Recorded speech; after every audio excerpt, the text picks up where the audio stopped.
Bonjour, c'est Romain Bédouc. Bienvenue dans 100% PSG La Tribune, le podcast débat de France Bleu Paris. Ce matin, il faut que je vous raconte mon dimanche. Un dimanche sans foot. J'ai délaissé le ballon rond pour me concentrer sur d'autres passions. J'ai eu la chance d'avoir une place pour voir Les Misérables au Théâtre du Châtelet hier après-midi. C'était extraordinaire. Je vous conseillerais bien d'y aller, mais tout est complet jusqu'à la dernière, le 2 janvier. Mais si vous avez l'opportunité, franchement, foncez. Ça, c'était de 15 à 18h. Ensuite, je suis parti à l'Adidas Arena voir la sensation du moment, le Paris Basketball. J'ai un joli petit pull qui le montre. Premier en Euroleague, deuxième en championnat. Hier, victoire face à Monaco, le champion en titre. Paris était mené de 19 points au début du troisième quart-temps et finalement, poussé par un public en feu, jouant même avec ce public, le Paris Basketball est revenu pour s'imposer finalement en prolongation. C'est bizarre cette sensation, un public qui a des chants en rapport avec la défense quand on défend, un public qui adapte ses chants à ce qui se passe sur le terrain et puis sur le parquet, des joueurs qui le galvanisent, ce public qui joue avec, qui vont s'appuyer sur la fournaise pour faire passer un sale quart d'heure aux adversaires. Voilà, je ne sais pas si ça peut inspirer un autre club de Paris dans un stade un peu plus grand.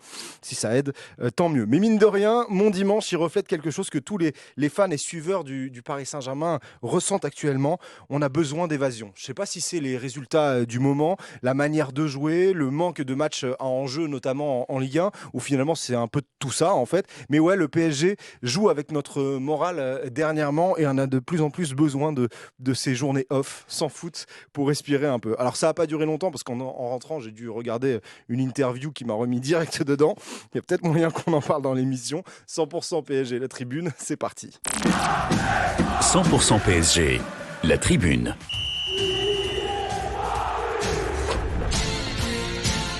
Au programme de 100% PSG, La Tribune, on aura le j'aime pas traditionnel sur le match d'Auxerre, ce Auxerre PSG, ce 0-0 qui nous a... c'est bien. Ensuite, on aura un petit débat philosophique. Est-ce que c'était vraiment un match ennuyeux ? Parce que c'est revenu. Voilà, le PSG est ennuyant, etc. On s'ennuie en regardant le Paris Saint-Germain. Qu'est-ce que la définition de l'ennui ? Est-ce que ça s'adapte au PSG de Luis Enrique ? On se posera cette question. On parlera du match face à Salzbourg, un match à la vie, à la mort, puisque le PSG est 25e de cette poule de Ligue des Champions. Est-ce que c'est une bonne ou une mauvaise chose d'avoir un match avec un tel enjeu où on est favori comme ça face à un adversaire qui normalement est inférieur? On se posera cette question-là. Et puis on reviendra bien entendu sur l'interview de Kylian Mbappé hier pour Click sur Canal+. Il est revenu sur le Paris Saint-Germain, sur ses dernières années et sur son rapport aux supporters. Est-ce que le problème avec Mbappé est réglé ? On se posera cette question, ça va être sympa. Les problèmes. Allez, je vous présente la team. 100% PSG, La Tribune. Qui compose La Tribune aujourd'hui, vous l'avez entendu, Pia Clément de France Bleu Paris est avec nous. Salut Pia. Salut Romain, salut tout le monde. Ça va ? Bah ça va bien, ouais. On peut te retrouver sur France Bleu Paris dans 100% PSG L'Actu. C'est toutes les après-midi à 18h15 sur France Bleu et en podcast. Et bien sûr, dans 100% PSG, le mag. J'ai pas encore écouté le dernier numéro avec Ambre Gondillon, mais on m'en a dit du bien. Donc je l'ai noté, là justement, je vais me le faire avant le match de demain face à Salzbourg. C'était très cool. Très cool. Et moi, je connaissais son versant supportrice historique. Mais on en a parlé plus en profondeur. Et je pense qu'il y a beaucoup de gens qui ont découvert vraiment qui elle était vraiment. Et voilà, Ambre Gondillon qu'on a de temps en temps dans La Tribune et puis qui là était invité par Pia. Donc c'est 100% PSG le mag. C'est dispo en podcast sur toutes les applis et sur l'appli Radio France. Avec nous également Jonathan Belsadoun de Canal Supporter. Salut Jonathan. Salut Romain, salut Pia, salut tout le monde. Comment ça va ? Bah ça va super. Ouais. Un peu anxieux mais ça va. Ah ouais, t'as un peu, on sent le palpitant là, qui commence un petit peu à battre la chamade. Mais je n'aurais jamais cru dire ça avant un match contre Salzbourg, mais oui, je suis stressé par ce match, comme quoi tout est possible. Et puis moi j'ai écouté le podcast justement avec Ambre et c'était super. Vraiment, je te le conseille vivement, vraiment. Bah, de toute façon c'est noté, je vais le faire. Donc, et vous verrez, c'est hyper frustrant. C'est comme un match du PSG. Exactement. C'est-à-dire que ouais. Au moment où les dossiers commencent à sortir, on arrête. Mais bon, elle reviendra peut-être dans l'année pour faire une suite. Ce serait très cool. Bien sûr. D'ailleurs, je salue tous les supporters qui nous écoutent. Je sais que la route pour aller à Salzbourg est longue. Et enneigée. C'est pour ça d'ailleurs que c'est moi qui présente l'émission aujourd'hui, puisque Bruno, il a dû partir à 5h du matin pour être à Salzbourg aujourd'hui. Il y a un avion jusqu'à Munich, après tu dois prendre une voiture. Enfin bref, c'est un enfer. Donc je sais que tous ceux qui sont soit sur la route, soit qui ont pris le train, soit qui prennent l'avion pour aller voir le match, je sais qu'ils écoutent les podcasts. Donc ça peut être soit 100% PSG à la tribune, soit 100% PSG le mag avec toi, Pia. Donc voilà, merci à tous ceux qui nous soutiennent. N'hésitez pas à nous mettre des pouces bleus, ceux qui nous regardent sur YouTube, et n'hésitez pas à nous mettre des étoiles, ceux qui nous écoutent en podcast. On va commencer avec le j'aime pas. On en fait un chacun, un j'aime et un j'aime pas. On va commencer avec toi, mon cher Jonathan. Ouais. Ton j'aime pas, parce que je sais que ça va être un débat autour de la table, ça va être intéressant. Absolument. Mon j'aime pas du match contre Auxerre, c'est Warren Zaïre-Emery. Pas en lui-même en ça, parce que j'ai rien contre lui, c'est plutôt son positionnement. Alors là, il a été le fameux troisième relanceur en tant qu'axial gauche, en tout cas tout du long de la première mi-temps et une bonne partie du match. Et je n'ai pas aimé ça parce que, en fait, c'est symptomatique un peu je trouve, de la gestion de Luis Enrique globalement des joueurs, c'est-à-dire à les mettre un peu partout en pensant qu'ils peuvent être en même temps milieu de terrain, en même temps arrière gauche, en même temps relanceur gauche, en même temps un peu attaquant. Et en faisant ça, on le voit en tout cas cette saison. Je trouve que ça bride quand même certains joueurs et que certains joueurs qui étaient très forts la saison dernière, je les trouve moins bons, je les trouve moins percutants, je les trouve moins forts sur leur qualité. Et c'est bien d'avoir des joueurs polyvalents, mais il ne faut pas que ce soit une norme. Il faut que ce soit pour un joueur ou deux joueurs maximum dans l'effectif. Quand c'est tous les joueurs, à force d'être pas mal partout, t'es bon nulle part, j'ai envie de te dire, tu vois. Donc c'est un peu ça. Et donc le problème, c'est qu'aujourd'hui, Warren Zaïre-Emery était pas trop mal en relanceur gauche, mais je l'attends pas là en fait. Je l'attends un peu plus haut, je l'attends un peu plus pressant, je l'attends aller chercher les ballons. Il s'est marqué des buts en plus, donc je l'attends là en fait. J'attends Warren dans ces positions-là, et j'ai envie de te dire, il y a sur plein d'autres joueurs, je peux dire ça. Et je trouve que c'est un peu la limite là du système Luis Enrique avec ses joueurs, quoi. C'est intéressant parce que je sais que Pia ne pense pas du tout pareil. C'est pas que je suis pas d'accord avec ce que dit Jonathan, mais moi je vois les choses sous un autre angle en fait. Parce que déjà, finalement, si tu regardes bien l'effectif, il n'y a pas tant de joueurs que ça qui déplacent autant que Warren. Warren, on va dire qu'il est tout en haut de la pile. Il y a peut-être Kanginli, mais par exemple, si tu prends la ligne défensive, c'est pas du tout le cas. Elle est complètement immuable aujourd'hui, on le sait très bien. Hein. La ligne défensive du PSG, on sait comment elle est. Si tu regardes Joao Neves, par exemple, il reste au milieu quand même, quoi qu'il arrive, même si parfois il est plus en 6 et parfois en 8. Et en latéral gauche. Ouais, mais là, ça, on sait que pour le coup, c'est un poste où il y a un vrai manque. Alors que là, la tentative de mettre Warren en troisième défenseur central gauche, parce que c'est quand même comme ça qu'il a joué la majeure partie du temps, puisqu'on avait tout le temps le ballon. En phase offensive, c'était comme ça. Oui, et comme on était tout le temps en phase offensive, c'était vraiment le poste dans lequel il a joué. Pour le coup, et c'est pas toujours le cas, mais pour le coup, j'ai trouvé que cette tentative tactique, elle était intéressante parce que ça déséquilibre complètement notre équipe. Ça crée un truc un peu inédit avec Nuno Mendes qui retrouve justement ses qualités offensives dans un moment où justement on n'arrive plus à marquer de but et où on est hyper stérile.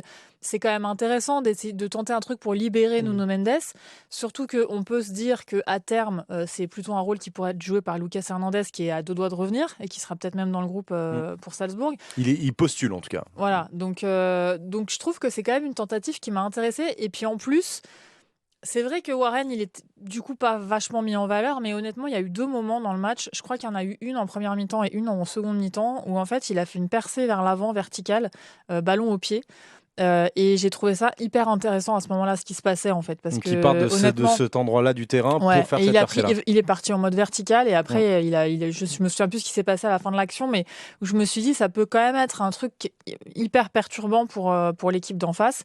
Après, le souci de tout ça, c'est quand même que ça laisse beaucoup d'espace à droite en fait, parce que comme Hakimi, il joue vachement haut et que il y a peut-être un truc à bosser. Mais en tout cas, ça faisait partie pour le coup des choses que j'avais bien aimées dans ce match, alors que ça m'a complètement surprise au début du match. Mais pourquoi pas mettre juste un spécialiste? Parce que, encore une fois, dans ton effectif, tu as un certain Lucas Beraldo qui a été recruté l'hiver dernier, pardon. Et lui, je pense qu'en termes de troisième central, il pourrait être intéressant parce qu'en plus, justement, il a une bonne relance. Ouais. C'est ça. Là, ça fait plusieurs matchs qu'il est un peu tricard. Contre Auxerre, je pense que c'est le meilleur moyen de le relancer. Et au lieu de... Enfin, tu avais une possibilité de peut-être relancer un peu un joueur qui est en difficulté dans un poste qui lui convient davantage, à savoir de troisième centrale gauche. En plus de ça, peut-être de bénéficier de Zaïre Emery avec ses qualités.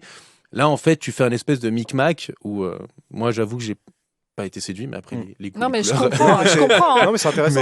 C'est un débat sur voilà, quel rôle on peut avoir. Et puis aussi, ce qui est intéressant, c'est que Warren, c'est un des plus jeunes de l'effectif aussi, et donc il est peut-être encore plus dans cette idée de post-formation, de polyvalence à tout prix, qui va faire adopter à tous ses joueurs. Mais est-ce qu'il n'a pas besoin, comme tu le dis, il est en post-formation, il n'est pas encore terminé ce joueur, est-ce qu'il ne faut pas déjà le terminer à un poste qui est le sien, pour qu'il soit le plus fort possible à son poste, et après, derrière, effectivement, utiliser ses qualités pour derrière le rendre plus polyvalent et meilleur à d'autres postes. Mais terminons-le déjà. Je pense pas du tout comme ça. Oui, peut-être aussi qu'il a un doute sur quel est le poste idéal pour Warren Zaïre. Tu vois, c'est peut-être ça aussi. Bien sûr. Peut-être parce qu'il a quand même beaucoup de qualités qui sont hyper précieuses. Et par exemple, la caisse qu'il a, c'est quand même quelque chose qui peut manquer sur pas mal de postes dans notre effectif. Donc, à la limite, je pourrais comprendre que, en fait, moi, ça me rappelle ma première vie de chanteuse lyrique. Il y a plusieurs années, quand tu fais tes premières années de chant, où en fait, les profs s'interrogent toujours sur vraiment ta tessiture. Pour certains chanteurs, c'est évident. Voilà, ils n'ont pas de grave, ils n'ont que des aigus, ils montent facilement. Bon, bah voilà, c'est soprano pour les filles. Et parfois, tu as un vrai doute parce que c'est des gens qui ont à la fois des aigus, des graves. Ça dépend du timbre, ça dépend du type de rôle que tu peux interpréter. Et donc, il peut y avoir plein d'hésitations. C'est un exemple, on peut en prendre dans plein d'autres métiers. Mais en fait, trouver vraiment le vêtement qui te va le mieux, c'est pas toujours évident. Surtout quand justement, tu as plein de qualités comme Warren et des qualités aussi de compréhension tactique qui sont hyper importantes chez lui. Donc je me dis que peut-être Luis Enrique, il a aussi un... Il est en recherche également. Peut-être. J'ai l'impression qu'il est en recherche avec plein de joueurs. Enfin, je te dis, il y a Warren, tu as Vitinha et Neves, entre 6 et 8, on ne sait pas trop où est-ce qu'ils jouent. Dembélé qui est un coup à droite, un coup en 9. Asensio qui a un coup à droite, au milieu de terrain. Désiré Doué aussi. Alors lui, c'est encore pire parce que si Warren, il est proche d'être terminé. Alors Désiré Doué, lui, il est en pleine construction et il le met un peu n'importe où. J'ai envie de dire, t'as un joueur, mets-le à son poste, forme-le à mort, soit très fort là où il est très fort, et après, derrière, utilise pour essayer de le rendre meilleur ailleurs, mais je sais pas. On va rester sur la phase défensive avec ton gemme, ma chère Pia. Alors j'avais plusieurs gemmes, mais peut-être je vais prendre Pacho alors. C'est ça que tu veux. Sauf si t'en as un autre, mais c'est ça que j'avais en tête. Je voulais parler de Fabian Ruiz aussi, mais je pense qu'on pourra en reparler après. On va y revenir sur Fabian Ruiz. C'est ton j'aime pas? Ah non, moi justement, je trouve qu'on est trop dur avec Fabian Ruiz. C'est plutôt l'inverse. C'est intéressant. Pacho.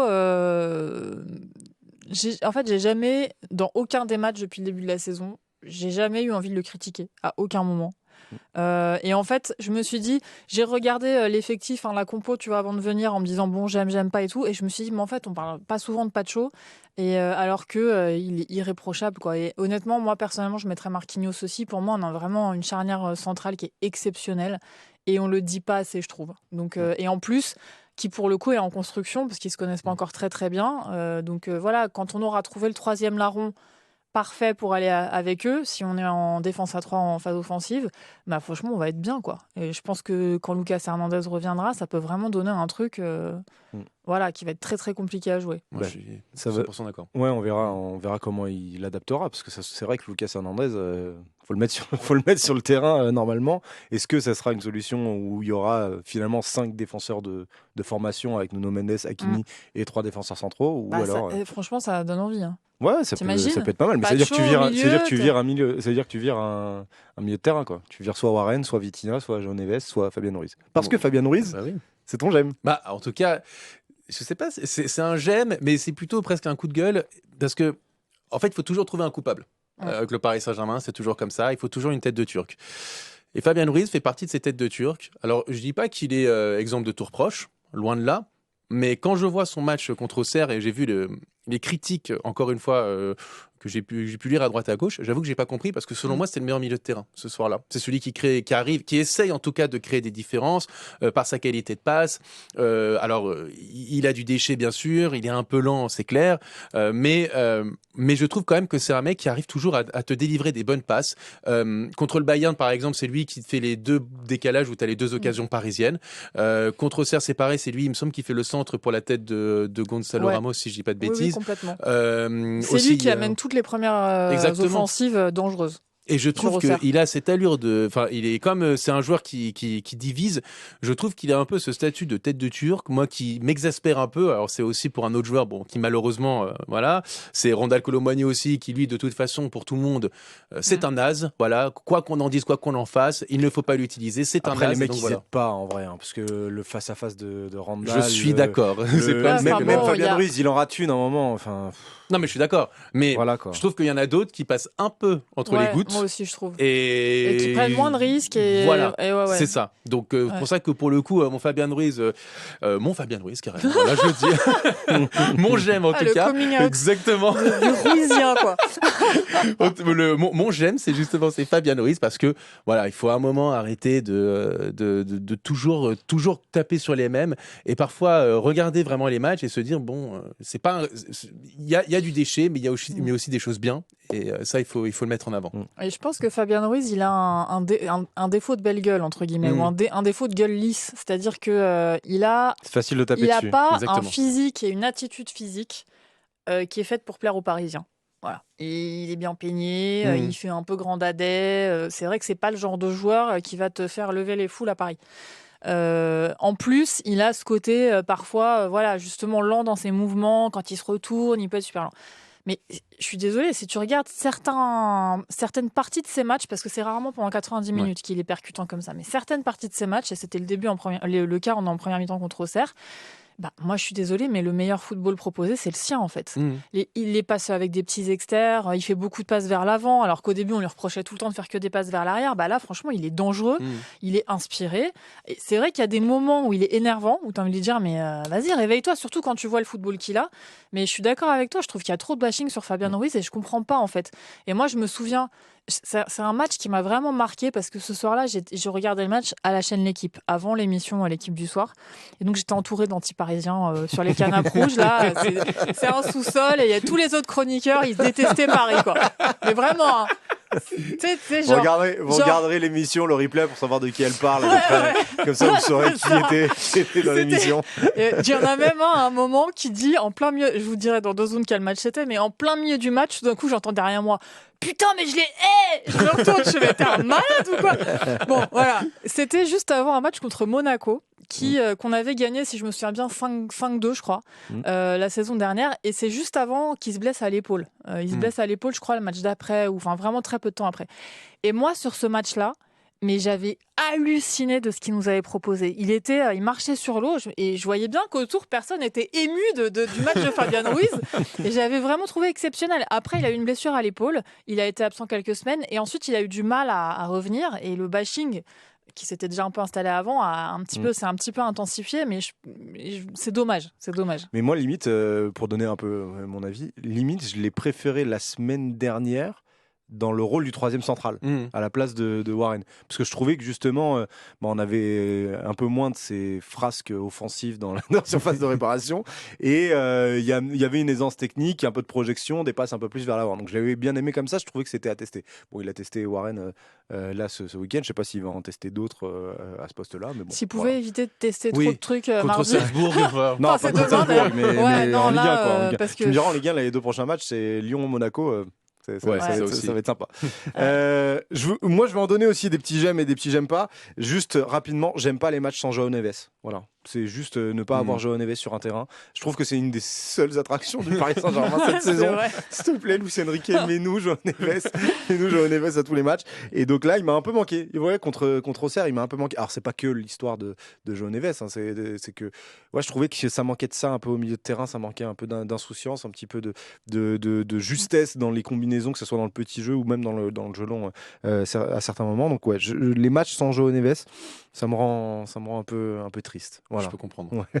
On s'est très vite attaché à ce joueur. Hein. Il y a un énorme potentiel de love story entre lui et nous quand même. Mais en plus, il est bien, il vient de temps en temps en zone mixte, il est calme, il est posé. Moi, les retours que j'ai au campus, c'est qu'il est hyper poli, hyper ouvert, super sympa et tout. Et puis, les supporters du Benfica me disaient aussi que c'était en plus d'être un joueur génial, c'est vraiment un chic type, quoi. Et moi, le moment où je me suis dit, ah ouais, mais en fait, le gars, il est différent, c'est quand ils ont sorti une vidéo sur les jeux vidéo tu joues à quel jeu vidéo? Ah bah moi je joue à machin, à truc. Et lui il dit ah non moi je joue pas aux jeux vidéo, non, je joue jamais. Et j'étais là oh mais non mais il est trop fort ce mec, j'adore. Il est pas pareil que les autres quoi. Et je pense que Vitinha il a ce côté-là aussi. J'ai l'impression que c'est quand même des garçons qui sont plus qui ont compris plus jeunes que les autres que en fait le vrai truc intéressant dans ta vie c'est les gens que t'aimes, c'est voilà ce que tu peux découvrir, ils ont l'air curieux, enfin voilà, ils font plaisir à voir. Ouais, Vitinha, João Neves, c'est cool de les avoir à la maison. Voilà, on est content. On a fait ton j'aime pas, on a fait mon j'aime, on a fait ton j'aime à toi, donc il te manque un j'aime pas et le mien après. Alors attends, qu'est-ce que j'avais dit en j'aime pas? J'avais dit ah ouais. Alors j'avais choisi Kangin Lee et en fait je me suis dit j'ai du mal avec ce joueur en fait. J'ai du mal parce que pour moi, il y a un petit côté je tricote avec le ballon et au final, c'est jamais létal, très rarement. Il a un côté, on peut le placer partout, mais il y a certains joueurs, tu vois bien qu'on peut pas les placer partout, mais lui en fait, on a l'impression qu'on peut.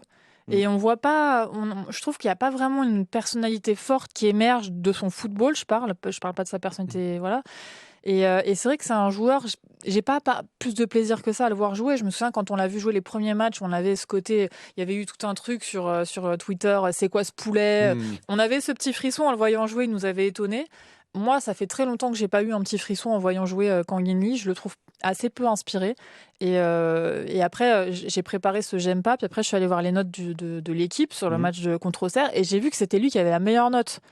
Je me suis dit, bah mince alors, pourtant je l'ai commenté ce match, mais je sais pas, j'accroche pas pour l'instant. Et c'est vrai que là, de me dire que ce sera peut-être lui contre Salzbourg, c'est pas. Moi, je mettrais Colomoni par exemple. On avait l'impression qu'il y avait une vraie différence entre ses performances en Ligue 1 et en Ligue des Champions avant.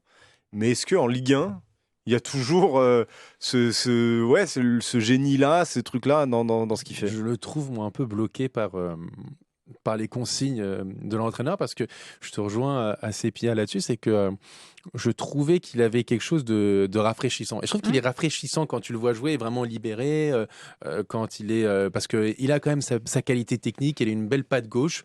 Il a marqué des beaux buts, là il touche encore le poteau contre Auxerre, quand il rentre dans l'axe et qu'il décroise sa frappe, c'est toujours intéressant.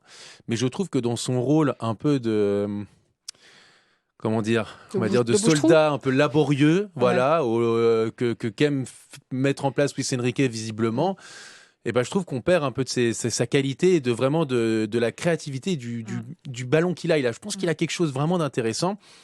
Et ça rejoint un peu le j'aime pas que je disais tout à l'heure, c'est-à-dire qu'en fait, tu as un joueur qui a vraiment des qualités que tu peux vraiment exploiter. Mais parce que tu lui demandes des tâches bien précises, qui rentrent dans un cadre et qui n'arrivent pas à le faire sortir lui, t'arrives plus à voir, en fait, t'arrives plus à profiter du joueur, quoi. T'arrives plus à profiter du joueur et de ses qualités. Il est un peu inhibé, quoi. On a l'impression qu'il est un peu... Voilà. Et moi, j'avoue que je suis un peu frustré aussi, parce que je pense que vraiment, ce garçon, je pense que c'est une vraie belle petite pioche qu'allait chercher le PSG du côté de Majorque. Mais on n'arrive pas encore à exploiter son potentiel parce qu'on ne lui donne pas assez de liberté, quoi. Il faut qu'il s'éclate sur un terrain. Moi, je l'avais vu à Valence et puis un peu à Majorque. Mais je sais toujours pas c'est quoi son poste, en fait. C'est ça le problème, c'est que ailier, non. Non, mais il n'y a pas les qualités. Numéro 10, non. Faux 9, non. Non, mais c'est un puncher, c'est un mec, tu vois, c'est un bon joueur quand il rentre sur le terrain, en tout cas pour une dernière demi-heure, c'est un mec qui amène du punch. À la limite, super sub. Vraiment, voilà, le remplaçant qui va te bouger un peu le truc. Voilà, pourquoi pas. Ouais. Bouche-trou, super sub. On va terminer avec mon j'aime. Moi, j'ai bien aimé la deuxième mi-temps, mine de rien. Alors ça va être une petite liaison. Tu veux dire les 5 dernières minutes de la deuxième mi-temps? Non, j'ai bien aimé la seconde période, mine de rien. Il y a des mouvements. On va y venir, ça va être le lien avec le débat sur le fait de savoir si on s'est un peu ennuyeux et donc vous avez un peu mon avis comme ça. Mais je trouve qu'il y a eu des mouvements. Il y a eu en face une équipe qui a joué son coup à se mettre en 10-1. C'est-à-dire qu'il y a 10 joueurs en défense et un mec devant. Et puis quand on a des ballons, on essaye un petit peu il y a peut-être 2 ou 3 qui l'aident. Mais voilà, c'était un bloc qui n'était pas facile à contourner parce que tu as énormément de densité de joueurs dans les 25-30 derniers mètres.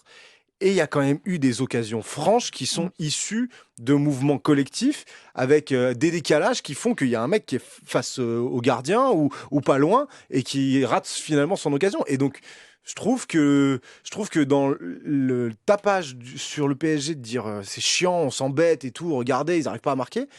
Mais je trouve que c'est complètement décorrélé de la vision du match. Voilà, c'est mon avis et je vais vous demander le vôtre, justement. On réagit pas tout de suite. Voilà, vous ne réagissez pas, mais au moins vous avez eu mon avis avant que je lance le débat, qui est donc le premier débat de l'émission sur savoir si ce match face à Auxerre était un match ennuyeux. Alors c'était un match où il y a eu 0-0, où le Paris Saint-Germain a battu un nouveau record dont on ne connaissait pas l'existence, mais qui est battu par le PSG. Ce record, c'est qu'il y a eu 11 tirs cadrés pour le PSG sans marquer le moindre but et que ça n'avait jamais été vu dans l'histoire de la Ligue 1 depuis qu'Opta analyse les matchs de Ligue 1.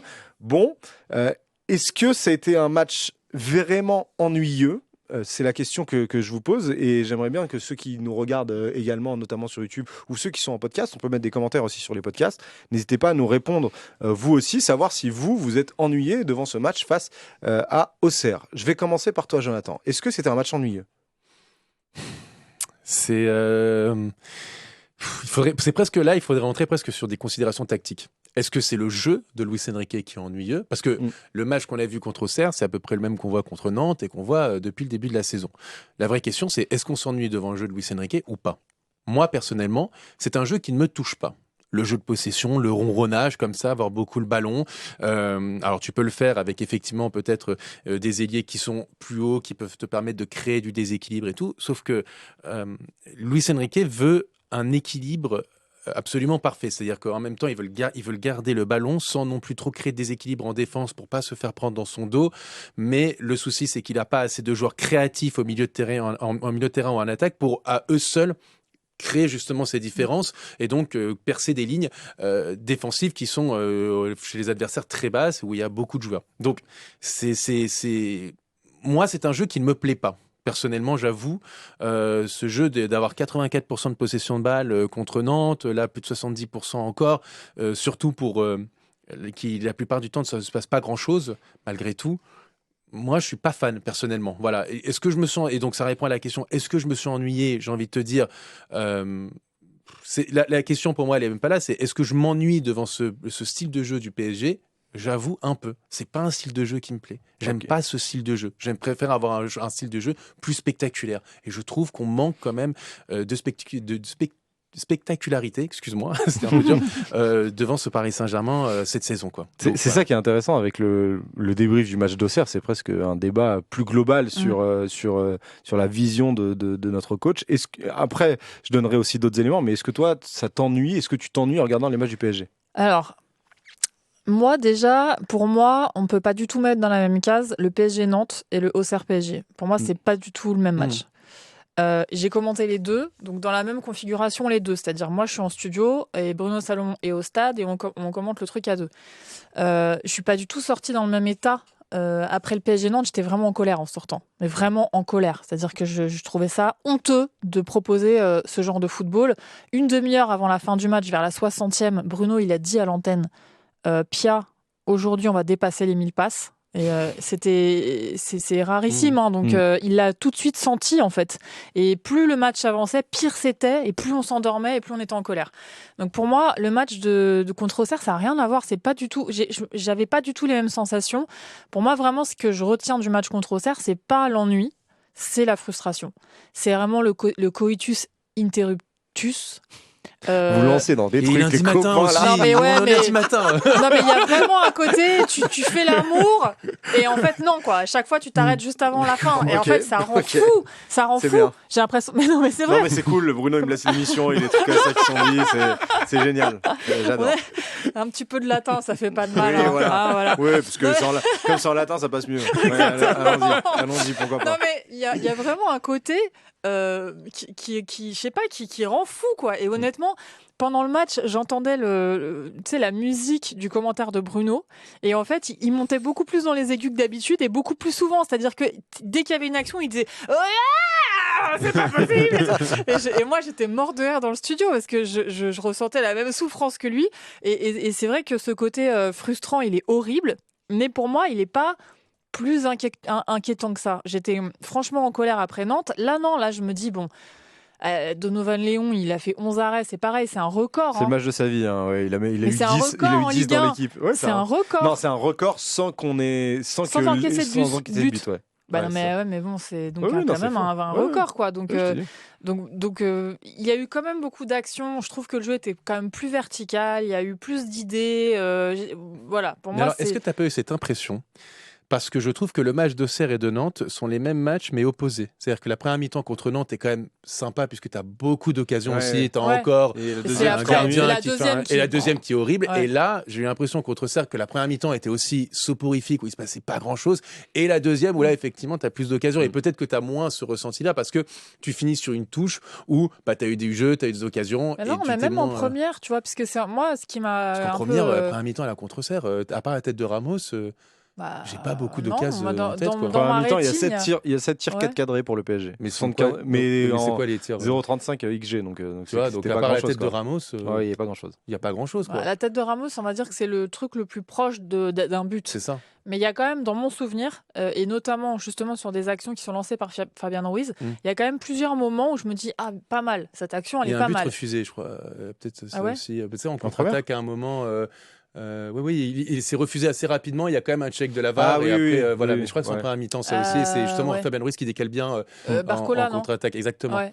Donc, moi, j'ai vu en tout cas un peu le sens inverse du match contre Nantes. Et donc, peut-être que ce côté-là où on se dit, c'était bien parce qu'on a eu des occasions. Moi, j'ai ressenti ça en première mi-temps contre Nantes en disant, c'est dommage, on a beaucoup d'actions. En plus, Nuno Mendes, c'est un des premiers matchs où il dézonnait vraiment. Il était plus offensif. Je dis, c'est bien, ok, ça, il y a quelque chose. Et en deuxième mi-temps, voilà. Ouais. Et là, j'ai eu un peu le sens inverse pour Auxerre. Mais je trouve que c'est un peu tout le temps les mêmes matchs. J'ai juste une question sur la définition de l'ennui dans le foot. Parce que je me rappelle, et tu as raison, c'est bien d'avoir... Je trouve que le fait qu'on ait le débat philosophique de savoir si on aime le style de jeu de Luis Enrique ou si on ne l'aime pas, c'est déjà une progression mais immense par rapport au véritable ennui, pour moi, qui était ce qu'on avait sous Pochettino et même Galtier sur la deuxième partie de saison, où alors la première, ils étaient tous galvanisés et les stars jouaient entre elles, donc c'était, on avait des actes individuels qui étaient très très forts, mais je trouve que l'ennui, c'est ne pas savoir où l'équipe va. C'est l'absence d'ambition, l'absence d'idées, d'identité, truc. Est-ce que là, c'est véritablement de l'ennui? Est-ce qu'il n'y a pas une sensation d'un peu plus grande maîtrise de ce qu'il veut faire? Alors après, on aime ou on n'aime pas, effectivement. Mais il y a un peu plus de maîtrise au moins. En fait, le mot est le même, mais c'est deux concepts qui seraient complètement différents. Mais tu vois, c'est ce que je t'ai dit en préambule. Je pense que lui, il va être dans le contrôle. Et dans ce qu'il fait... Il le fait à peu près bien, puisque tu as une grande possession de balle, tu ne concèdes pas beaucoup d'occasions. Et je pense que c'est ce qui doit le frustrer, c'est ce qu'on l'entend. C'est-à-dire qu'il se dit, attends, j'ai réussi à contrôler le match comme je le voulais, c'est-à-dire avoir une grosse possession de balle, encaisser très peu d'occasions, et dans le même temps, essayer d'en avoir beaucoup. Donc, pour lui, c'est presque un schéma mathématique où il doit se dire... Il a fait son job, lui. Voilà, c'est-à-dire moi c'est mathématique, j'ai la possession, donc c'est-à-dire que j'ai le contrôle du match, je concède peu d'occasions, donc normalement quand tu concèdes peu d'occasions, tu as moins de chances d'encaisser de but, j'ai beaucoup d'occasions, donc mathématiquement, plus tu as d'occasions, plus tu as de chances de marquer. Sauf que ça ne passe pas, parce que le football, ce ne sont pas que des maths, et ça, on va apprendre à personne. Maintenant qu'on a mis ça sur la table, c'est maintenant, comme tu le disais, Romain, c'est est-ce que ça nous plaît, est-ce que ça nous plaît pas? Moi, comme je l'ai dit, ce contrôle à outrance, je trouve que moi, ça m'ennuie, parce que par exemple, on parlait tout à l'heure d'un joueur comme Lee Kang-in, c'est un joueur qui, je pense, avec un peu plus de liberté, pourrait plus s'éclater sur un terrain et on pourrait voir plus de qualité. Un joueur comme Vitinha, par exemple, je pense que s'il avait un peu plus de liberté sur un terrain, on le verrait à un meilleur niveau, comme on l'a vu en deuxième partie de saison, la saison dernière. Avec le Portugal. Ou avec le Portugal, là, sur les derniers matchs. Et je pense qu'à force de vouloir tout contrôler, tout gérer un match, tu brides un peu tes joueurs et leur qualité, et c'est ce qui fait que derrière, on prend moins de plaisir, et les joueurs, on le voit cette saison, il n'y a pas beaucoup de joueurs qui progressent, au contraire, je trouve qu'il y en a pas mal qui régressent. Et je trouve ça dommage. À partir du moment où il y a des occasions qui sont franches, le face-à-face de Kolo Muani raté, c'est une occasion franche. C'est des occasions franches qui sont créées via des mouvements collectifs, donc inspirés via ce que le coach veut mettre en place. Est-ce que on peut parler toujours de responsabilité parce que j'imagine que le score quand même il conditionne aussi ce qu'on voit. Évidemment. C'est-à-dire que s'il y a 3-0 sur le match, on n'est pas là à se demander si on s'est ennuyé ou pas. Oui, mais il n'y a pas 3-0, c'est ça le problème. Et puis c'est pas la première fois que c'est la faute du coach s'il n'y a pas 3-0 là. Et c'était déjà le cas. Romain, souviens-toi des stats en Ligue des Champions l'année dernière. Oui. On éclate le record de poteaux et de transversales. À un moment, on peut pas dire. Un tir qui arrive sur le poteau, j'ai du mal à voir la responsabilité du coach mais là-dedans. Quand ça arrive sur un match, oui, mais quand ça arrive trop souvent, et comme c'est encore arrivé contre Auxerre, à un moment, tu te dis, il y a quand même un truc qui est plus que récurrent. Là, c'est vraiment quelque chose qui s'étend dans le temps. Je suis d'accord. Après, j'entends là où qu'on mette les trucs ensemble, mais là où je regrette un truc, moi, c'est que déjà, quand Luis Enrique arrive, il nous promet un football spectaculaire. Ça, c'est sa promesse aux supporters. Il l'a réitéré plusieurs fois. Voilà. Là, aujourd'hui, on n'y est pas. Mais là où j'ai un petit peu d'espoir, c'est que j'ai l'impression qu'il est en train de construire, puisque lui, il estime qu'il construit certes sur le court terme, mais aussi sur le moyen terme et le long terme. Pour moi, il est en train de construire une base avec des joueurs qui, maintenant, ont compris ce que c'était que le jeu de possession et arrivent à peu près à le maîtriser.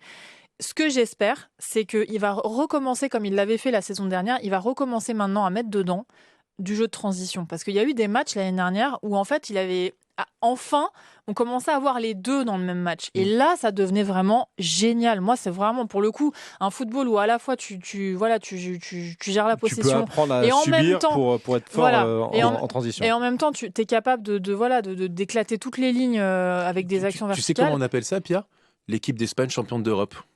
Ouais. C'est exactement ça. Moi, je vais te dire honnêtement, c'est que et j'en parlais avec Hugo de la rédac de CS, on disait en sortir de l'Euro, on disait c'est cool parce que je vois ce que veut faire Luis Enrique. Comme il a fait, en voyant Luis de la Fuente cet été. Je lui disais, mais c'est exactement ça. C'est-à-dire, tu peux avoir un contrôle certes, mais après, tu mets des ailiers hyper rapides qui créent beaucoup de différence. Un 9 qui est capable de jouer pivot gang, ça va faire une petite transition pour tout à l'heure, capable d'orienter le jeu, capable de garder le ballon, et en même temps, tu as deux flèches derrière qui vont te créer des différences à eux seuls. En même temps, des latéraux qui sont assez hauts aussi pour créer des différences. Faut pas être collé au but adverse. Exactement. Le problème, c'est que si physiquement, tu es tout le temps collé au but adverse, tu n'as aucun espace. Et le foot, c'est des espaces aussi. Si au bout d'un moment, tu es tout le temps dans un bloc resserré, Mais l'Espagne faisait en sorte aussi de ne pas être tout le temps dans cette configuration-là, cette Espagne-là de l'Euro. Et je trouve que c'est dommage que Luis Enrique ne s'inspire pas de son Espagne natale. Il va peut-être le faire. Mais là, maintenant, il faut le faire, par contre. Je pense que là, on est à une phase. Demain, il faut le faire. Voilà, il faut commencer à. Et un autre truc qui est complètement vrai, parce que tu sais, on dit toujours, oui, la Ligue 1, c'est tellement nul que du coup, en Ligue des Champions, on se fait marcher dessus. Quand tu vois les matchs contre Nantes et Auxerre, où tu as, on va dire, grosso modo, 80% de possession, regarde les matchs de Marquinhos et de Pacho. Les 95% de leurs matchs, on a tout le jeu devant nous, on est presque au-delà de la ligne médiane et on fait une passe à droite, une passe à gauche. Mais comment tu peux te préparer derrière à jouer contre, je sais pas moi, des Harry Kane, des je sais pas quoi et tout. Je sais pas comment Marquinhos il arrive à s'intéresser au match encore. Il est là, il fait ça, il fait paf. Et derrière, à la fin du match, il dit les gars, ils ont pas marqué devant, quoi. Donc nous on s'est fait chier et pendant ce temps, ils marquent pas devant. Ouais. Bon, ça va être intéressant. C'était intéressant comme débat, c'est presque philosophique effectivement. C'est un très bon sujet, Romain. Bravo. Merci. Quel host. N'hésitez pas à nous donner votre avis, vous, ceux qui nous regardent soit sur YouTube, soit ceux qui nous écoutent en podcast. On va faire une petite pause et puis on va partir sur nos deux derniers débats de l'émission. Un sur le match demain face à Salzbourg et un sur Voldemort, celui dont il ne faut pas prononcer le nom. Bientôt, votre radio change de nom. Salut, c'est Eric Rabessant-Ratana, ancien capitaine du Paris Saint-Germain et supporter du PSG. Vous êtes fiers de tout ce qui se fait ici, à Paris, en Ile-de-France ? Alors vous êtes comme moi, un fidèle de France Bleu Paris. Et demain, on écoutera donc ici Paris Ile-de-France, la radio locale de tous les Parisiens et de tous les Franciliens. En 2025, France Bleu Paris devient... Ici Paris Ile-de-France. 100% PSG, la tribune. De retour dans 100% PSG, la tribune avec Jonathan Bensadoun de Canal Supporter et Pierre Clément de France Bleu Paris. Bientôt ici Paris Île-de-France. Voilà, c'est notre nouveau nom à partir de début 2025. On va partir sur le deuxième débat du jour, débat sur ce match demain face à Salzbourg. Je le disais tout à l'heure, on sait qu'il y a beaucoup de supporters qui nous écoutent sur la route de Salzbourg en Autriche. On vous souhaite une bonne route, il va faire froid, j'espère que vous êtes bien couverts. Alors il paraît qu'il va faire un peu moins froid que ce qui était prévu, c'est-à-dire que Bruno il m'avait dit à la base il va faire -9. Bon voilà, finalement il devrait faire entre 1 et 3 degrés. Oh, ça va. C'est génial. C'est génial. Beau, là. C'est génial. Franchement, c'est trop bien. Ce match de Ligue des Champions, on rappelle que le Paris Saint-Germain est, je pense que j'ai pas besoin de le rappeler, mais on le dira quand même, 25e de cette phase régulière de la Ligue des Champions, qu'il faut être dans les 24 premiers pour pouvoir voir les 16e de finale. Les 8e de finale direct, le top 8, c'est terminé. On peut plus, mathématiquement, c'est fini. Je rappelle les 3 matchs. Salzbourg, là, donc demain en déplacement. Réception de Manchester City le 22 janvier, puis déplacement à Stuttgart le 29, donc une semaine plus tard, dans une dernière journée où il y aura tous les matchs en même temps, les 18 matchs en même temps. Ça va être un joli bordel parce qu'un but sur un terrain, ça peut te faire reculer de 3 places. Donc, ça va être ça. Ça va être n'importe quoi. Ça va être fou. Ça va être n'importe quoi. Donc, ce match face à Salzbourg s'apparente quand même à un match un peu à la vie à la mort, parce que s'il n'y a pas de résultat de la part du Paris Saint-Germain, Salzbourg, je vous rappelle, c'est une équipe qui ne brille pas dans cette Ligue des Champions. Ils ont gagné qu'un seul match, c'était, que je vous dise pas de bêtises, face à Feyenoord, effectivement. Sinon, il y a 4 défaites. En championnat, c'est pas la folie non plus pour Salzbourg. Ils ont encore fait match nul ce week-end. Ils sont 5e, je crois. Ouais. Alors, 11 points de retard sur Sturm Graz. Voilà, je me suis renseigné. Si c'est un match à la vie à la mort, est-ce que c'est une bonne ou une mauvaise chose pour le PSG? Tiens, Pierre, je vais commencer par toi. Évidemment que historiquement, on a toujours été meilleur dos au mur, quoi. Évidemment. Et si t'as pas, de toute façon, ça a toujours été comme ça, le PSG. Si t'as pas le couteau sous la gorge, tu vas à 80%, à 50%. Donc voilà, moi, tout ce que j'attends, c'est le bouchon de champagne qui pète et une pluie de buts. J'en peux plus. J'ai envie d'un 5-0, d'un 4-0, d'un 3-0. Je veux du déblocage, mais ça fait je sais pas combien de semaines que j'annonce des 4-0 et à chaque fois on se tape des pas du tout ça. Donc voilà, pour moi, finalement, l'enjeu, c'est même au-delà des points, quoi. C'est faites-nous kiffer, en fait. Juste, on veut des buts. Moi, c'est un peu ça, mon truc. J'avoue que dès le début de la saison, moi, j'avais un peu fait une croix mentalement sur la Ligue des Champions en me disant ce serait tellement illogique qu'on fasse quelque chose cette saison, vu l'endroit où on en est dans le projet, que pour moi, c'est plus j'ai plus envie de kiffer qu'autre chose. Ok, donc t'es pas forcément... Bon, après, si tu kiffes et qu'il y a 3 partout, c'est un peu chiant quand même, non? Je préférais qu'il y ait 3-2 ou 3-0. Non, mais évidemment, tu vois, tout à l'heure, tu disais, tu redonnais les 3 prochains matchs, Salzbourg, Manchester City et Stuttgart.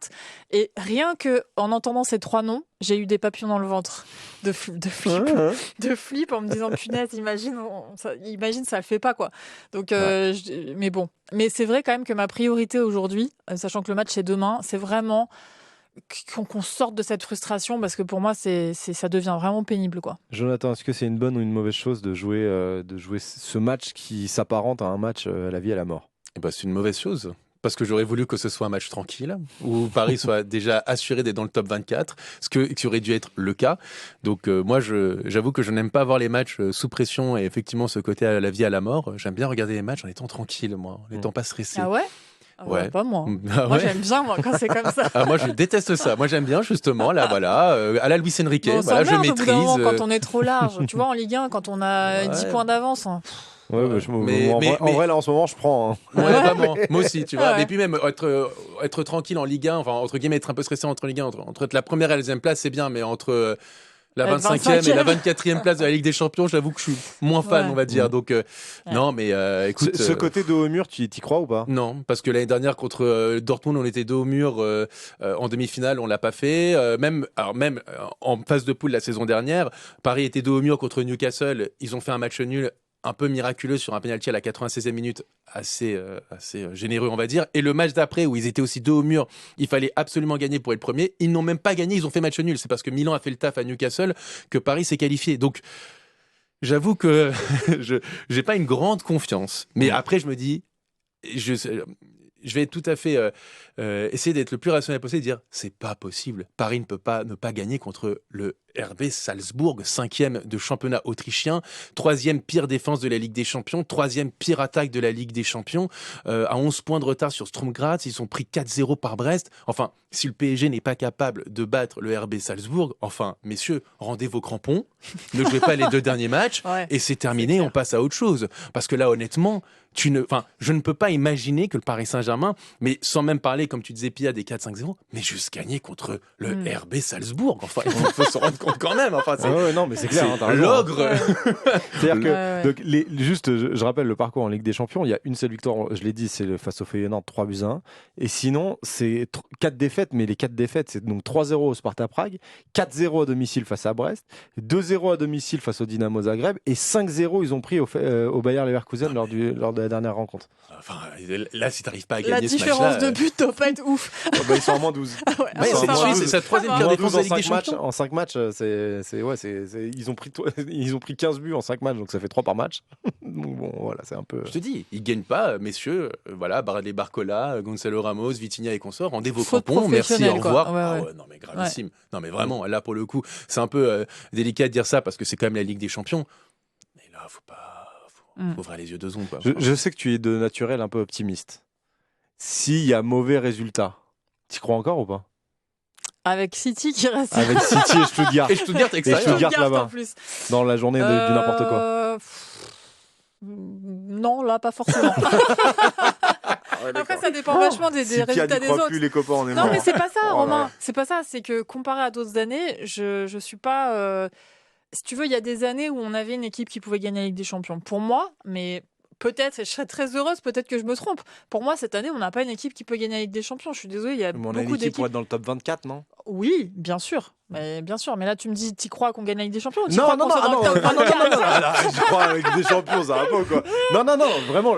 Est-ce que tu crois à la qualification en 16e? En 16e, s'il y a un match nul demain, qu'on se retrouve avec 5 points. Mais Romain, mais c'est-à-dire que comment tu peux espérer gagner contre Stuttgart à l'extérieur et Manchester City quand t'es pas capable de battre le 5e du championnat autrichien? J'ai une théorie où j'ai plus l'impression que c'est faisable de taper Manchester City à domicile que Salzbourg là-bas, mais je suis pas encore serein sur ma théorie. Le côté dos au mur, il a toujours mieux fonctionné pour le PSG quand on avait des grandes équipes en face. Dès qu'on pense qu'on est meilleur, on est moins bon. Ouais, non, mais ma théorie, je suis pas encore au point. On battait Anderlecht, on mettait des volets avant Anderlecht. On avait Zlatan. Ouais, mais bon, enfin. Oui, ça fait une grosse différence. Ouais, c'est vrai. Non, juste une question. Salzbourg, donc là, ils ont quoi? 3 points. 3 points. Est-ce qu'ils ont encore une chance, eux, d'être dans les 24? Oui. Donc pour eux, c'est encore plus à la vie à la mort. Il y a 6 points à prendre. Il y a 6 points de retard. Non, pardon. Ils ont 3 points de retard sur le 24e qui est le Real Madrid. Donc eux aussi, c'est à la vie à la mort. Oui, aussi, parce que je vais te donner leur calendrier. Ils jouent le Real Madrid là-bas. Et ils reçoivent l'Atlético après. Waouh! Ah ouais. D'accord. Et en plus, ils ont un dernier match de championnat, là, le 14, donc après la journée de Ligue des Champions là face à nous. Et après leur championnat, il fait une pause jusqu'à début février. Donc ils auront leurs 2 prochains matchs de reprise. Ils se sont mis en amical contre le Bayern, mais sinon, leur match de reprise, c'est Real et Atlético. Mais à l'extérieur, à domicile, parce que Real là-bas, Atlético à domicile. Bon, ils vont prendre un peu de soleil, Madrid. Non, mais je peux pas y croire. Je peux pas y croire. Moi, alors là, partir sur 2 mois sur un match comme ça, non, pas du tout. Allez. Vraiment pas, quoi. Mais c'est triste quand même. Oui, c'est clair. On va passer au dernier débat de la journée, celui sur Kylian Mbappé. Je ne sais pas si vous avez vu l'interview, elle est disponible gratuitement maintenant, l'interview de Kylian Mbappé dans Click hier, ça a été diffusé sur Canal+. On va pas refaire toute l'interview parce qu'il y a des thématiques qui sont plus ou moins intéressantes sur ses affaires extrasportives, sur sa période au Real, sur l'équipe de France, etc. Sur le rythme des matchs, où là-dessus il est pertinent, sur le fait que les joueurs ont peut-être besoin d'une pause. Et puis bien sûr, il est revenu sur le Paris Saint-Germain. Alors, il y a 2 vraies thématiques. Une sur son rapport avec les supporters et une sur ce qui s'est passé sur la prolongation et notamment avec Ethan. Bon. On va revenir après ça. Et ses rapports avec son Altesse, qu'il tutoie, apparemment. Ouais, l'émir. Son Altesse l'émir. Il raconte, quand il dit l'émir, il se reprend à chaque fois. Il dit son Altesse l'émir. Et puis après, il te retranscrit un dialogue et il dit ouais, tu tutoies son Altesse l'émir, Kylian. Enfin bref, détail. On va se poser la question de savoir si les problèmes entre Mbappé et les supporters du PSG, je distingue les supporters et le club, et Nasser d'ailleurs, parce que lui aussi fait le distinguo, il dit pas le nom de Nasser pendant toute l'interview, mais on le comprend. Et savoir si les problèmes donc sont réglés, notamment avec les supporters. Je vous donne quelques déclarations de Mbappé, notamment sur le club. Le PSG, le club a énormément compté pour moi. J'ai fait 7 ans là-bas. C'était un endroit super intense, dans le bien et dans le pas bien. J'ai passé 7 années extraordinaires. Peut-être que l'erreur que j'ai faite, c'est que j'ai tout confondu. J'avais des conflits avec des gens, je défendais mes droits de joueur, mais ça ne représentait pas le club. Avec les supporters, j'aurais pu être plus expressif. Ils se disent Kylian s'en fout, ils pensent que c'est juste un passe-temps avant d'aller à Madrid, mais non, je regarde encore les matchs du PSG, je connais par cœur le club, j'ai toujours gardé cette attache avec le Paris Saint-Germain, c'est une relation qui ne se coupe pas comme ça, je sais très bien dans quel état d'esprit sont les joueurs et comment c'est difficile parce que tout le monde va chercher la petite bête avec cette obsession de la Ligue des Champions, mais j'ai toujours gardé le contact avec le PSG. Bon. Donc lui, il te dit qu'encore que c'est un endroit qui a marqué sa vie, et que il aurait peut-être pu faire les choses différemment avec les supporters, qu'il aurait pu être plus expressif. Moi, j'ai fait un billet ce matin sur le fait que ce mea culpa n'en est en fait pas trop parce qu'on lui a pas forcément reproché d'être pas assez expressif. On lui a plutôt reproché d'avoir menti. Est-ce que tu as été convaincu par ces explications, Jonathan ? Non. Enfin, en gros, j'en attendais rien et je suis quand même déçu. Voilà, comme dirait l'autre. Ouais, bah c'est du Kylian Mbappé dans le texte et comment dire. Non mais c'est vrai, mais qu'est-ce que je vous dise, de toute façon il est comme ça. On sent que, alors peut-être que je fais un procès d'intention en faisant ça, mais on sent le manque de sincérité, même là-dessus. Enfin. Comment dire, comme tu le dis Romain, et je te rejoins parfaitement, c'est pas le fait qu'il ait montré ou pas d'expression envers ses supporters. Enfin, un Zlatan Ibrahimovic par exemple, il n'était pas non plus le plus expressif auprès des supporters, et pourtant il a gardé une image bien plus positive après son départ. Bon, bah c'est effectivement les mensonges, les comportements quand je vois sur les réseaux sociaux. Les tweets, enfin les stories Instagram, il y a eu beaucoup de choses. Enfin moi, il y a vraiment le truc la saison dernière, la story après le match contre Marseille où tu te dépouilles à 10 contre 11 et lui, en tant que capitaine, il pense qu'à mettre sa photo un peu stylée de dos avec le brassard. Ouais, c'était fou ça. C'est là, tu fais vraiment. Alors je vais être un peu vrai, je vais dire frérot, genre arrête de jouer pour les caméras quoi. Et là c'est genre ah oui c'est vrai j'ai pas été assez expressif. Enfin bon bref j'avoue que c'est bon de toute façon le garçon il est à Madrid, ça y est, bonne continuation, bonne chance à lui, remets-toi bien, marque des buts, profite de ton rêve parce qu'il l'a répété quand même X fois que c'était vraiment son rêve d'enfance, voilà, profite de ton rêve, je te souhaite rien de mal en tout cas là-bas et bon vent quoi, c'est tout, et loin du Paris Saint-Germain parce que ça a amené plus de. Je suis désolé, ça a amené plus de mauvaises choses que de bonnes choses Kylian Mbappé, en tout cas sur les dernières années. Tu m'embêtes, je t'embête pas, mais on va quand même continuer d'en parler un petit peu. Bien sûr, embête-moi. Juste vous dire que le groupe est tombé pour le Paris Saint-Germain face à Salzbourg et Lucas Hernandez est dedans. Yes. Pas de Kimpembe, mais Lucas Hernandez est dedans. C'était la petite trêve, actu. Pia, est-ce que tu as été convaincu par ces explications ? Je me demande un peu à qui il s'adressait en fait. Pour moi, l'objectif principal de cette interview, c'était de montrer qu'il n'était pas en dépression. Au bout de 50 minutes, c'est long dans une vie 50 minutes quand tu as envie de faire autre chose. Visiblement, il y avait 2 heures de rush et il y a eu énormément de montage. Ah bon ? Ouais, bah ça se sent. Ah ouais, c'est dingue. Ouais, notamment après la question sur Nasser, où tout d'un coup, on passe à autre chose. Vraiment. Mais bon, non mais en fait, si l'histoire elle avait dû s'écrire avec les supporters du PSG, elle se serait écrite. Maintenant, c'est trop tard en fait. Il est resté 7 ans. C'est-à-dire qu'on l'a vu grandir, on l'a vu devenir un homme au PSG. Tous les week-ends, il était au parc. Elle pouvait s'écrire, elle s'est pas écrite notamment en raison de sa personnalité, qui n'est pas une personnalité très tournée vers le public, qui est quand même, on le voit dans l'interview sur Click, il parle de lui à la 3e personne quand il dit Kylian. Il parle beaucoup de lui à la 2e personne en disant quand t'es une star, tu fais ci, tu fais ça. Je sais pas combien ils sont dans sa tête, mais je pense que ça restera peut-être un regret pour lui, de ne pas avoir su parler au public parisien. Après, il y a un truc que je note quand même, et je trouve que c'est vrai, c'est quand il parle du public du Parc des Princes. Parce que moi, très souvent, je voyais sur Twitter, il se faisait défoncer, tout le monde disait il va se faire siffler ce week-end et tout. Et en fait, le Parc des Princes ne le sifflait pas, quoi. Et donc, il y a quand même une réalité qui reste vraie pour moi, c'est que quand il était sur le terrain, il était joueur de foot, et ça, le Parc appréciait de voir le joueur de foot. C'est quand même un truc qui, moi, m'a toujours marqué. Après, tout ce qui se passait sur Twitter, sur les réseaux sociaux, sur Instagram et tout, c'est aussi une bulle qui est parfois un peu... que nous, on voit comme un miroir grossissant, quoi. Parce que quand tu parles avec des enfants, ça, ils en ont rien à foutre. Quand tu parles avec des éducateurs de foot, j'en sais rien, ils en ont rien à foutre de ce qui se passe sur Twitter. Mais c'est vrai on est fréquemment au parc, j'ai plutôt l'impression que c'était des cris d'enfants à chaque fois qui soutenaient Mbappé. C'est-à-dire que quand il partait s'échauffer, quand il accélérait, etc., il se passait un truc. Mais dans la tonalité... Tu parlais de chant lyrique tout à l'heure, mais c'était beaucoup plus aigu. C'était des sopranos.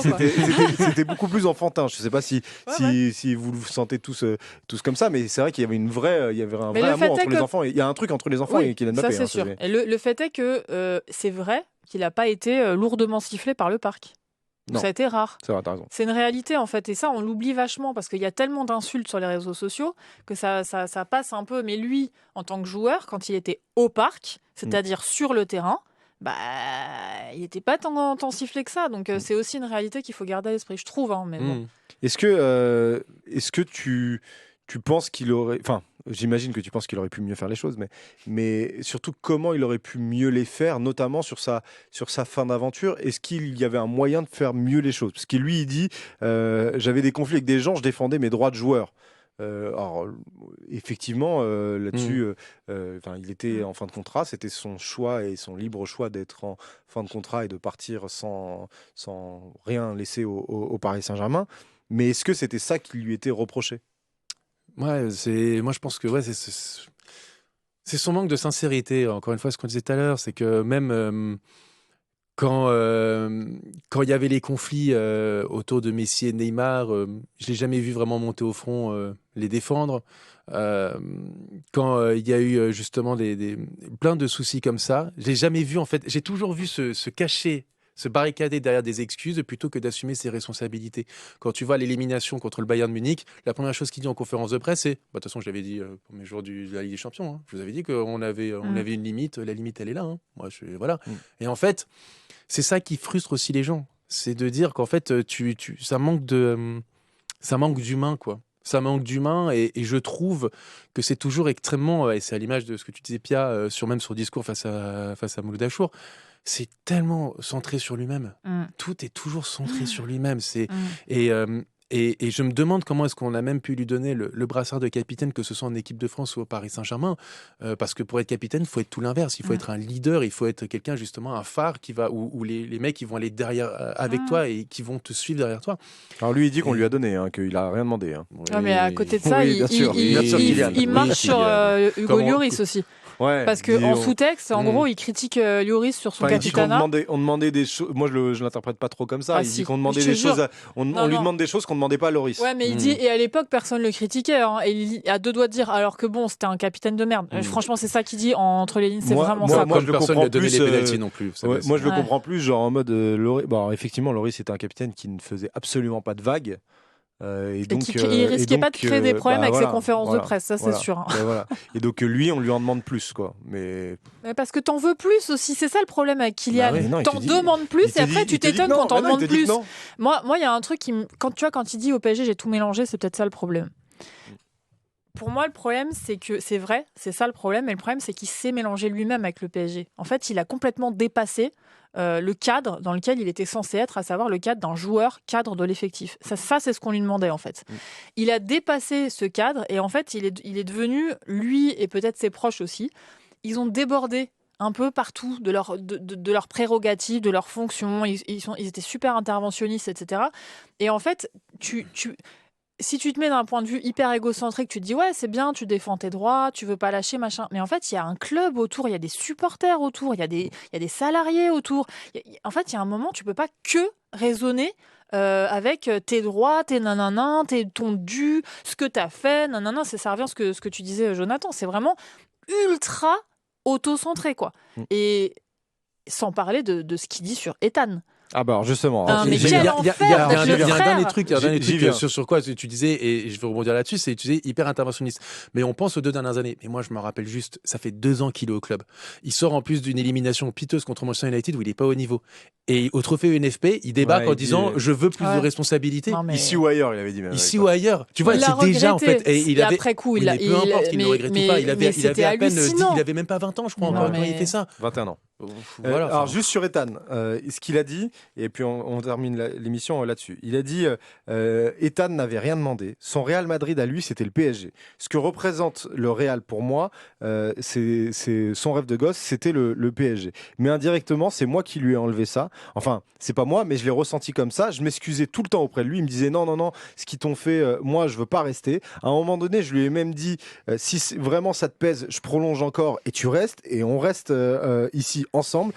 Si vraiment ça te pèse trop. Et il m'a dit non, jamais de la vie, je veux pas rester ici. Ce qu'ils t'ont fait, ce qu'ils m'ont fait, c'est pas normal. S'il m'avait dit Kylian, vraiment ça me pèse, j'aurais abandonné mon rêve de Madrid et je serais resté pour lui.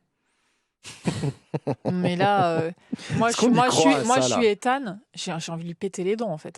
Parce que là, il dit c'était le rêve de sa vie à Ethan de jouer au club. Et dans la phrase d'après, il dit que Ethan a prononcé la phrase jamais de la vie, je reste là avec ce qu'ils t'ont fait.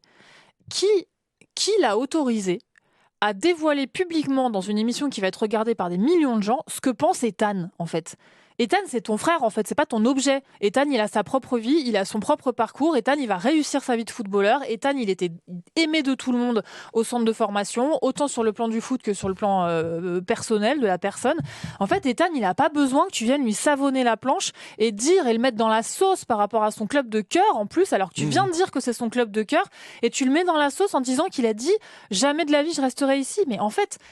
Si tu as envie de t'intéresser qu'à toi, fais ça, mais juste ne laisse pas cet égoïsme déborder sur Ethan. Moi, ça m'a vraiment choqué ce passage. Il n'y a pas un truc aussi très antinomique. C'était quoi la première partie là, de justement sur le truc de Mbappé? C'était sur sa relation avec les supporters et le fait qu'il ait mal fait les choses. D'accord.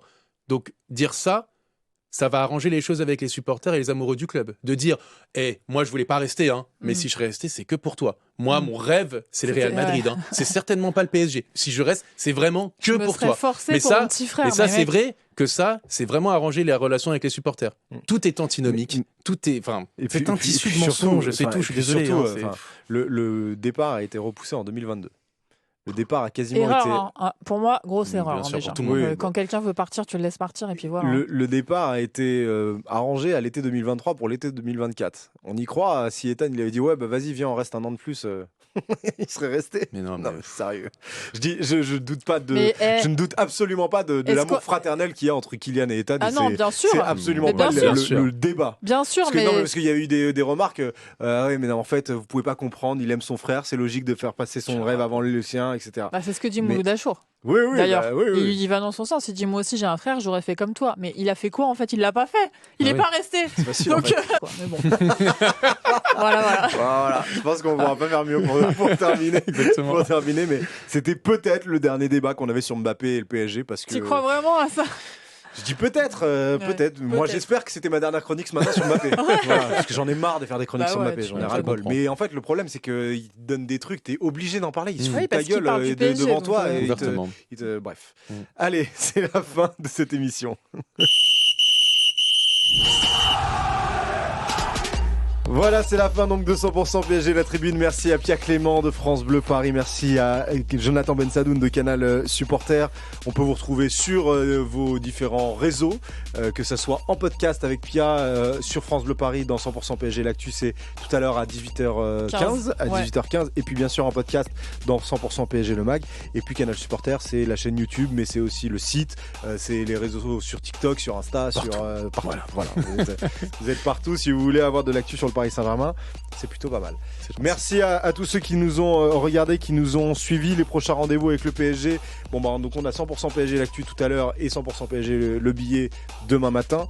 Et puis bien sûr le match face à Salzbourg, prise d'antenne dès 20h avec toi Pia, avec Rico, avec Bruno, avec toute la team, on sera là. Il y a des invités aussi en studio ou pas? Non, on sera que nous je pense. Entre nous pour vivre le truc, c'est mieux. Parce que tu sais quand tu décroches les drapeaux à minuit avec les invités, que tu t'es fait fesser en Ligue des Champions, t'es dégoûté. Donc voilà, ça sera demain à partir de 20h sur l'antenne de France Bleu Paris jusqu'à 23h30 le débrief après le match face à Salzbourg. On espère que ça va bien se passer. Il y aura une tribune normalement mercredi pour débriefer cette rencontre face à Salzbourg et puis on se projettera sur le match de Lyon dimanche. Merci à tous d'avoir été avec nous. Il est temps de refermer cette émission.